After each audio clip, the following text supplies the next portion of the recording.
All right. Good afternoon, good evening. Again, my name is Mike Sifke. I'm the PIO. I also have Andrew Knapp with me, the Director of Communication Center at Hamilton County. To give an update on the current situation, the rail car itself is currently being cooled down. We did clarify the evacuation for a half mile. There is concerns that with the heat up of the material in the car, that there is a potential for an explosion. At this point, I don't have any other detailed information.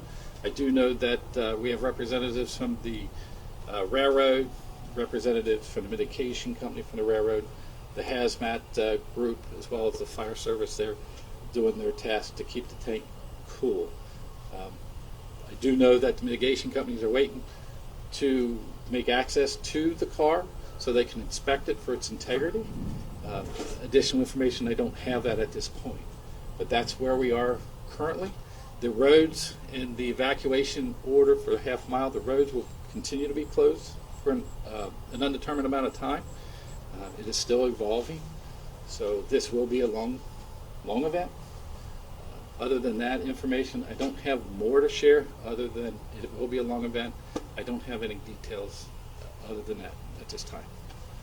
Can you tell us about the process of keeping it cool, how that works? Right now, all the crews are doing is applying water to keep the tank and the material cool. That's all I know at this point in time. So that's what they're doing. We're waiting on specialists to come in to provide more guidance.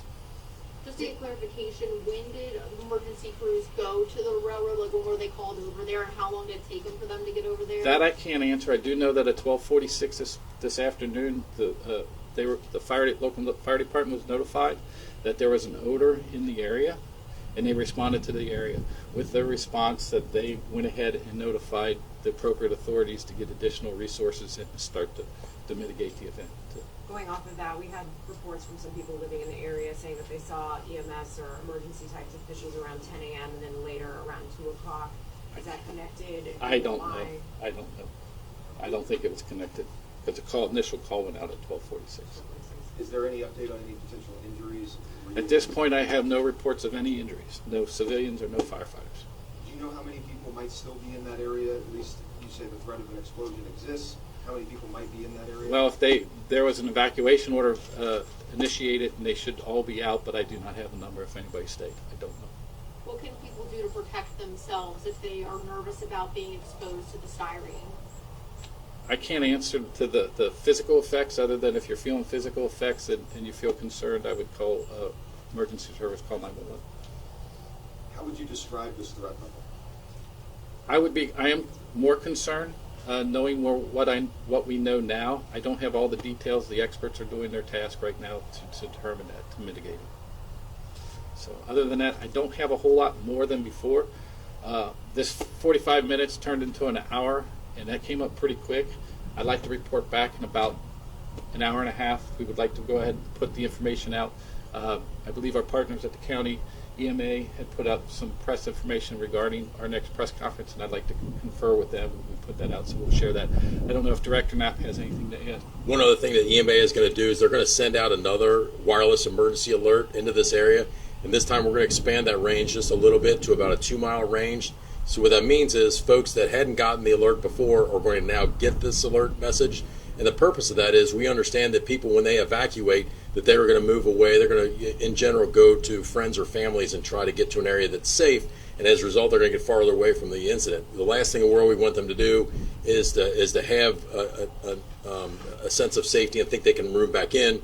So we've decided to reissue that evacuation order, move that area out. That the evacuation order itself is still that half-mile radius is what we really want to keep clear. But it also, if you look at the map of the area we're looking at, and I can get a photograph of that radius to you guys once we wrap up the press here. If you look at that, it includes the school, it includes a couple of smaller neighborhoods. I think the larger thing is to tell people, stay indoors, keep your doors and windows closed. Shelter in place is just that, it's shelter in place. The folks that are in the evacuation area, it's the evacuation area. In that half mile, we would like you to be out of the area. So if you need to be out of the area, now's a good time to start thinking about what that means and how to go, find a friend, a family, someplace else to go and stay. And if we need help with finding shelter for people, we can do that long term. That evacuation order is going to go out again here very soon. So even down here, you may see that evacuation order on your own phones, cell phones, because you're within that area. And so you'll see exactly what the message is that goes out. Again, if we mitigate the situation, we find it safe to come back home, we will do the same thing. We're going to send an all clear. So we ask people, do not call 911, do not call non-emergency numbers for police and fire. Continue to monitor social media. You can continue to monitor our Alert Hamilton County website. You can continue to monitor, obviously all the media outlets will broadcast that. As soon as we have an all clear, we will do the all clear WIA as well. Hey, Mike, you said in the previous news conference that there wasn't a concern for an explosion. Did something Yeah, change? that actually changed. I was made clear of the temperature that was rising. That prompted that. So that's why I wanted to make sure our first statement was to clear that up. Are you any closer to finding how this happened? No, we're still dealing with the emergency itself. So what I like to do is follow up. An hour goes pretty quick, so I'd like to do it in an hour and a half to 2 hours. I know we'll put a notice out to our partners to give you a defined time when we have more information. But I would at least want to keep you up to speed of what we do. And really quickly, this threat of explosion, would you describe it as imminent? No, but we are concerned. We're paying attention to it, so we're concerned with it. And at this point, that's pretty much all I have. But I wanted to at least share. You'll get information when we put another press release out. Thank you for your time. Thank you. Thank you. Thanks.